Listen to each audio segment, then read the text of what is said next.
nandito tayo sa Barangay Palingulog, dito sa Alfonso, Cavite. So, nandito tayo sa gingerbread, ha? Pasok tayo, guys!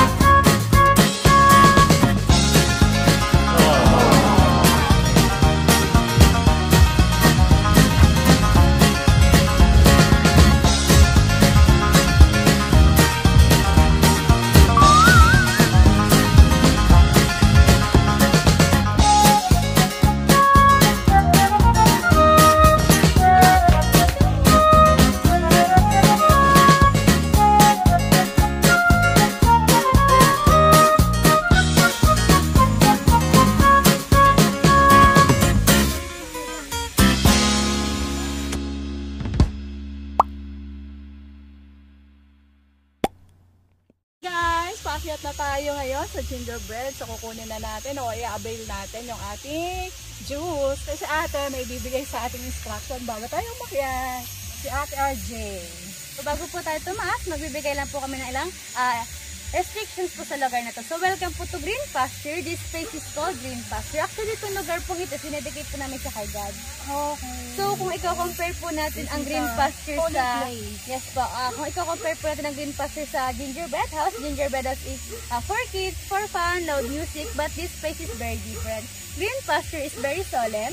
You can relax here, can relieve stress, and kung gusto niyo po na peace of mind, pwede rin po sa lugar na to. Another thing po, sila naman po kayong kid, makikiminda lang po ng mga sarili niyo po kasi kung papansin po natin, medyo risky po yung place. So need po talaga natin na i-monitor po yung sarili din po natin. So yung place niyo po yung makiklaim niyo po siya sa taas, meron po kayong mga staff po doon, mag-guide din po sa inyo, then dito rin po tayo mag-exit mamaya. Okay. Thank you po. Thank you, ate. Tara na, guys! Makita na tayo! So, meron mga fresh na flower, syempre nakatanyan siya fresh. Hindi ko na alam kung anong tawag kung marigold pa siya. Ay, ang ganda! So, pwede din mo po. Color. Same color. Oh, yun. Ang kakatutay. Sorry. Ba, matarik pala ang ano. Ginlito.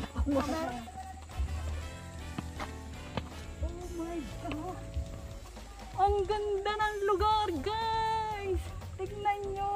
Ang ganda, grabe! Ito talaga! That's ito ka dyan.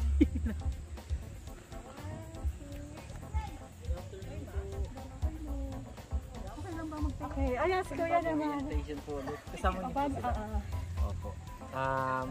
Di ba po na-orient na po sa baba na medyo risky po itong lugar na to, which is totoo naman po kasi dyan po sa baba pong yan, medyo mag-ingat po tayo kasi barin po siya. Tapos ito naman pong nyog, iwasiwasan po natin tumambay po sa mga puno po ng nyog, lalo na po kung meron pong bunga.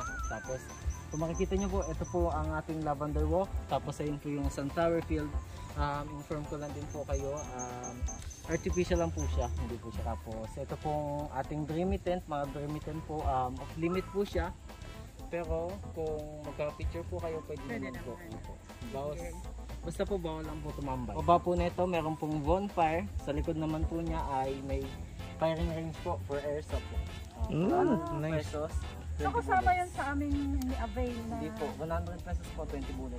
Okay. So may another charge for Opo. that. Okay, see you around. So guys, let's go!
Kailan to nag-operate, kuya? Po? Ilang taon na itong nag-ooperate? Ay, ewan ko lang po. Okay. Kasi nakita ko lang dito kagabi sa Facebook. Nag-pop up siya. Isakto kami may lakad. Galing pa kami Batangas City. Daming kami galing. Maganda ng lugar. Taga saan may-ari nito? Taga Manila po. Sa Manila talaga.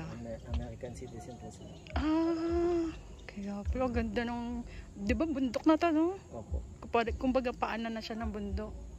Ganda naman ang ginawa nila. Saka Pilipino po sila, ma'am. Pero American citizen na.